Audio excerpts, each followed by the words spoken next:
జరిగింది. చాలా దారుణమైన విషయం. అంటే యాక్చువల్గా చెప్పడానికి చరిత్రలోకి వెళితే చరిత్ర నుంచి ఎప్పటి నుంచో తప్పు చేస్తూ ఉన్నాం. ఒక జమ్మూ కాశ్మీర్లో ఒక ఇండియన్ ఒక జమ్మూ కాశ్మీర్ అమ్మాయిని పెళ్లి చేసుకుంటే అక్కడ ఆస్తులు కొనడానికి లేదు, అక్కడ ఉండటానికి లేదు. కానీ అదే పాకిస్తాన్ అయినా పెళ్లి చేసుకుంటే ఆస్తులు కొనొచ్చు, అటు పాకిస్తాన్ సిటిజన్షిప్ ఉంటుంది, ఇక్కడ ఈ సిటిజన్షిప్ ఉంటుంది.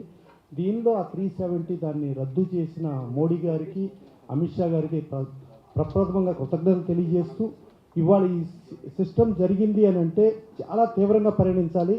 ఈ ఉగ్రవాదం నిర్మూలించడానికి ఎనీ ఎక్స్టెండ్ అంటే అవసరమైతే యుద్ధంకైనా వెళ్ళి, ఇప్పుడు మనం చూస్తున్నాం చాలా చోట్ల చాలా యుద్ధాలు జరుగుతున్నాయి, ఉక్రెయిన్ యుద్ధం కానీ ఇంకో యుద్ధం కానీ జరుగుతున్నాయి. ఇలాంటిది నిర్మూలించాలి. ఒక సామాన్యులు పాపం టూరిస్టులు వెళ్ళిన వాళ్ళు అభంశవం తెలియని వాళ్ళని అమాయకుల్ని వాళ్ళని బట్టలెప్పదీసి క్రూరంగా వాళ్ళని చంపటం అనేది మాత్రం అసలు మామూలు విషయం కాదు. ఇది చాలా జాతి మొత్తం కూడా తీవ్రంగా ఖండించి తీవ్రంగా ఇచ్చారు. దీని మీద చర్యలు తీసుకున్న కేంద్ర ప్రభుత్వానికి, అలాగే మన తెలంగాణ ముఖ్యమంత్రి రేవంత్ రెడ్డి గారు కూడా చాలా తీవ్రంగా స్పందించారు. అట్లాగే ఆంధ్రప్రదేశ్ ముఖ్యమంత్రి నారా చంద్రబాబు నాయుడు గారు అసలు ఎంటైర్ భారతదేశంలో ప్రతి ఒక్కళ్ళు కూడా దీన్ని తీవ్రంగా ఖండించి తీవ్రమైన చర్యలు తీసుకోవాలని దగ్గర అందరూ ఒక నిబద్ధత ఉన్నారు. అదే నిబద్ధతకి వాళ్ళందరికీ మద్దతుగా మనమందరం, మన తెలుగు ఫిల్మ్ ఇండస్ట్రీ కాదు, మన పౌరులుగా ముందు మనం ముఖ్యం కాబట్టి మన భారతీయులంగా మనం భారతీయ హక్కు ప్రకారం డెఫినెట్గా దీన్ని నిర్మూలించి దీన్ని ఒక సక్రమైన పందాలను నడిపించాలని కోరుకుంటూ థ్యాంక్ యూ. యువకులు కూడా వాళ్ళు కూడా ప్రాణం చేసిన పరిస్థితి జరిగింది. సో దీంతో టెర్రరిజం ఏ రూపేణా, ఏ కులంలో ఉండ, ఏ మతంలో ఉండ, ఏ జాతిలో ఉండ మొత్తం పెక్కలించాల్సిన అవసరం ఉంది. పెక్కలించడంలో ప్రతి భారతీయుడు బాధ్యత, కర్తవ్యం ఉంది. సో ఇవాళ తెలుగు ఫిల్మ్ ఇండస్ట్రీ తరఫున తీవ్రంగా దాన్ని దిగ్భ్రాంతి తెలియజేస్తూ, అందరికీ సానుభూతి తెలియజేస్తూ, అవసరమైతే యుద్ధం అయితే అందరం సైనికులుగా పోరాడటానికి కూడా తెలుగు చిత్ర పరిశ్రమ కాదు యావత్ భారతదేశంలో ఉన్న ప్రతి పౌరుడు ముందుకు వస్తానని తెలియజేస్తూ థ్యాంక్ యూ. కశ్మీర్ పహల్గామ్లో జరిగిన ఈ టెర్రరిస్ట్ అటాక్ని 140 కోట్ల భారతీయులు రాజకీయ పార్టీలకు అతీతంగా, కులాలకు అతీతంగా, మతాలకు అతీతంగా, ప్రాంతాలకు అతీతంగా మనందరివి భారతీయులు మనందరివి ఒక్కటే అని సంఘటితంగా మనం అందరివి దీన్ని ఖండించి మన భారత్ మాతాకి జై, మేమందరం ఒక్కటే అని ఖండించి దీనిపైన పోరాటం చేయాల్సిన అవసరం ఉంది. ఎందుకంటే టూరిస్టులుగా వచ్చి పాపం కాశ్మీర్ అనేది ఓపెన్ అయింది, చక్కగా టూరిజం ఉంది అని ప్రభుత్వం చెబితే టూరిస్టులుగా వచ్చి 26 మంది చనిపోయారు. ఈ చనిపోయిన 26 మందిలో ఒకరికి తల్లి చనిపోయింది, ఒకరికి భార్య, ఒకరికి భర్త, ఒకరికి కొడుకు, ఒకరికి అమ్మ, ఒకరికి చెల్లెలు. మేము ఇవాళ చెప్పే ఈ మీటింగ్ ద్వారా మీకు చెప్పేది ఏంటంటే, మీ అందరి బాధని మేము అర్థం చేసుకున్నాం, మేము మీతో ఉన్నాం, మీ బాధలో మీతో మేము ఉన్నాం. ఈ దేశం మొత్తం మీకు మీ బాధలో మీ పక్కనే ఉంది. మేము ఇక్కడ సానుభూతిని, సంతాపాన్ని తెలియజేయటమే కాదు, ఈ దేశం మొత్తం చనిపోయిన ఈ 26 మందికి జోహార్లు తెలియజేస్తూ, మీ ఇంట్లో పడే బాధను మేము కూడా పడుతున్నాము సాటి భారతీయులుగా అని చెప్తూ, మేమందరివి మూవీ ఆర్టిస్ట్ అసోసియేషనే కాదు, Telugu film chamber of commerce, Telugu producers council, movie artist association, ప్రతి ఒక్కరూ, అలాగే అన్ని సంఘాలు, 24 crafts of the Telugu film industry, the entire Telugu film industry with the entire ప్రతి సభ్యుడు, మూవీ ఆర్టిస్ట్ అసోసియేషన్లోని ప్రతి సభ్యుడు ఈ ఘోరమైన టెర్రరిస్ట్ అటాక్ని మేము ఖండించటము, మీకు సానుభూతిగా సంతాపాన్ని తెలియజేయటమే కాదు, మనమందరం 140 కోట్ల భారతీయులు మనమందరం ఒకటే, మనకు కులం లేదు, మతం లేదు, మనం అందరం ఒకటే, మనది ఒకటే నినాదం, మనం భారతీయులం.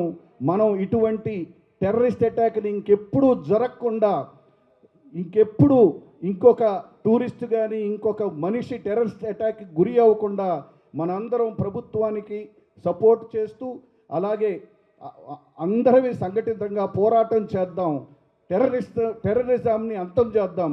Down terrorism, down terrorism. అందరికీ నమస్కారం అండి. చాలా దురదృష్టకరమైనటువంటి పరిణామం. ప్రశాంతంగా ఉన్న భారతదేశంలో మొన్న జరిగిన ఇన్సిడెంట్ తోటి అందరూ కూడా ప్రపంచం యావత్తు కూడా దిగ్భ్రాంతికి లోనయ్యారు. ఇతర దేశాల్లో పర్యటనలో ఉన్నటువంటి మోడీ గారు కూడా ఇమ్మీడియట్గా వాటిని క్యాన్సిల్ చేసుకొని వెంటనే వరకు ఇక్కడికి వచ్చారు. వచ్చిన మనిషి కూడా ఏదో ఇంటికి వెళ్ళాకో, పార్లమెంట్కి వెళ్ళాకో, సెక్రటేరియట్కి వెళ్ళాకో చేయటం కాకుండా ఎయిర్పోర్ట్లోనే అందరినీ అక్కడికి వచ్చేయమని చెప్పి అక్కడే ఎమర్జెన్సీ మీటింగ్ పెట్టడం, దీని మీద తక్షణ చర్యలు తీసుకోవాలని నిర్ణయం తీసుకోవడం జరిగింది. ప్రపంచంలో చాలా దేశాల్లో ఇవాళ అభివృద్ధి చెందుతానికి కారణం ఏమిటి అంటే టూరిజం, అద్భుతమైన టూరిజం ఉంది కాబట్టి విపరీతమైన ఆదాయం వస్తుంది. మన భారతదేశంలో టూరిస్ట్ స్పాట్స్ చాలా ఉన్నాయి, అద్భుతమైన ఉన్నాయి. కానీ ఎందుకు రావట్లేదు మనకి అని ఆలోచిస్తే ఇక్కడ ఒకరికొకరు పడకపోవడం, ఒక మతానికి ఇంకో మతానికి పడకపోవడం, ఇలాంటి అనేకటువంటి ఇన్సిడెంట్స్ మూలంగా మనం మన భవిష్యత్తును మనమే పాడు చేసుకున్నాం. కాశ్మీర్ గొడవలన్నీ అయిపోయినాయి, మళ్ళీ బీజేపీ గవర్నమెంట్ వచ్చింది అని అందరూ కూడా కామ్గా క్వైట్గా ఉన్న తర్వాత మొన్న జరిగిన ఇన్సిడెంట్ మాత్రం భయంకరమైన ఇన్సిడెంట్. అన్యం పుణ్యరిగిన వాళ్ళు ఏదో సమ్మర్ వచ్చింది, కాశ్మీర్ వెళ్దాం, అక్కడికి వెళ్ళి పిల్లల్ని పెద్దలు అందరు కలిసి వెళ్దాం, అక్కడ ప్రశాంతంగా గడుపుదాం అని చెప్పి వెళ్ళిన వాళ్ళందరూ కూడా ఘోరమైనటువంటి సాగుని ఎదురు చూడాల్సి వచ్చింది. కొన్ని కథలు వింటే ఎంత బాధ అనిపించిందో లేదు. పెళ్లి చేసుకొని హనీమూన్కి వెళ్దామని వెళ్ళిన వాళ్ళలో భర్త చనిపోయి భార్య అక్కడే ఏడుస్తూ కూర్చుంటే ఎంత హృదయ విదారకంగా అనిపించిందో చెప్పడానికి వెళ్ళలేదు. బిడ్డలను పోగొట్టుకున్న తల్లులు కానీ, తల్లులు పోగొట్టుకున్న పెద్దలు కానీ అక్కడికి వాళ్ళందరూ వచ్చేస్తున్నారు, ఎక్కడ కాల్ చేస్తారు అని చెప్పి ఉరుకుల పరుగుల మీద పరిగెత్తే లేడీస్, ముఖ్యంగా మహిళలు పరిగెత్తలేక ఎన్ని ఇబ్బందులు పడ్డారో చెప్పడానికి లేదు. అక్కడ ఒక చోట ఒక భర్త భార్యకి తెప్పించి వెంటనే అక్కడ వాటర్ బాటిల్లో నీళ్ళు ఉన్నాయి, మొహం కడిగేసుకో, బొట్టు చెరిపేసుకో, నువ్వు బొట్టు చెరుసుకోకపోతే నువ్వు హిందూ అని అనుకుంటా, నేను కాల్ చేస్తారు అని చెప్పి అంటే ఏ హిందూ స్త్రీ కూడా భర్త బతికుండగా, భర్త పక్క ఉండగా బొట్టు చెరిపేసుకోవటం అనేది ఎవరు చేయరు. కానీ ఆ రోజున పరిస్థితులు తప్పనిసరి పరిస్థితి.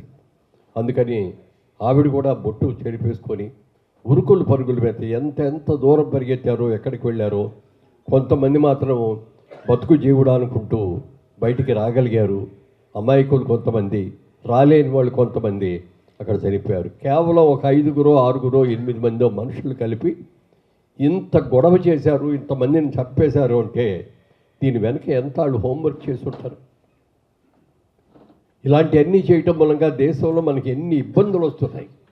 మన టెర్రరిజం మూలంగా మన టూరిజం అంతా కూడా అయిపోయింది. ఈ సంవత్సరం కాశ్మీర్ చాలా ఎక్కువ మంది వెళ్ళారు, వాళ్ళు వచ్చిన వాళ్ళు వచ్చారు. రాబోయే రోజుల్లో వెళ్ళటం కోసం హోటల్స్ బుక్ చేసుకున్నారు, అన్నీ బుక్ చేసుకున్నారు. వాళ్ళు కంప్లీట్గా స్టాండ్ స్టిల్ అయిపోయింది. అన్ని బుకింగ్లు క్యాన్సిల్ అయిపోయినాయి, ఫ్లైట్స్ క్యాన్సిల్ అయిపోయినాయి, హోటల్ బుకింగ్స్ క్యాన్సిల్ అయిపోయినాయి, ట్రాన్స్పోర్ట్ వెహికల్స్ అన్నీ కూడా వాటి బుకింగ్లు క్యాన్సిల్ అయిపోయింది.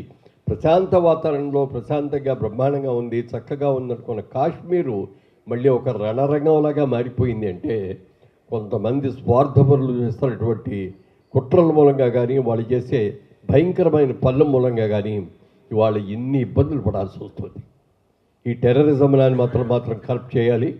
ఏదైనా ఎక్కడికి వెళ్ళినా సరే, ఎంత అయినా సరే ఎవరు కూడా భయపడకూడదు.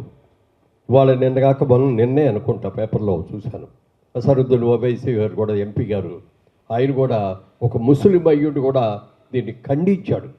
ఇది చాలా తప్పు, ఇలాంటి పని చేయకూడదు. ఇక్కడ మీ కులం ఏంటి, మా కులం ఏంటి, మీ మతం ఏంటి, మా మతం ఏంటి అనేది కాదు కావాల్సింది. భారతదేశంలో ఉన్న మనందరూ కూడా సోదరీమణిలాగా ఉండాలి. ఏ మతాలు మా దగ్గర భేదాలు లేవు, మా దగ్గర కులాలు లేవు, మేమందరం కలిసిమెలిసి ఉంటాం, అందరం కలిసి భారతదేశాన్ని అభివృద్ధి చేస్తామని అనుకోవాలి తప్ప ఇలా లేనిపోని అన్ని కూడా చెత్త పనులన్నీ చేస్తే ఎంత ఇది. ఇలాంటి పరిస్థితిని మేమందరం కూడా సినిమా పరిశ్రమ తరఫున అందరం కూడా ఖండిస్తున్నాం. సినిమా పరిశ్రమ అంటే వీళ్ళేనా అని అనుకోక్కర్లేదు. అందరూ రాగలిగిన వాళ్ళు వచ్చారు, అవుట్డోర్లో ఉన్న వాళ్ళు రాలేకపోయారు. ఏదేమైనా అందరి గుండెల్లో కూడా ఉన్నది ఇదే బాధ. ఈ బాధను ఎలా అయినా ఇది చేయాలి, ఇది ఇట్లాంటిది జరగకూడదు రాబోయే రోజుల్లో. భారతదేశం అభివృద్ధి చెందాలంటే వాళ్ళ అసలు ప్రపంచ యుద్ధం వస్తుందేమో అనే భయం కూడా ఉంది వాళ్ళ. చాలా దేశానికి అభిప్రాయ భేదాలతో చాలా గొడవలుగా ఉన్నాయి. ఒక ప్రపంచ యుద్ధమే మళ్ళీ వచ్చింది అని అంటే నష్టపోయేది మనం ఎంత జనరేషన్ మొత్తం నష్టపోవాల్సి వస్తుంది. మన ఆస్తులన్నీ పాడైపోతాయి, మనం అందులో చచ్చిపోతాం.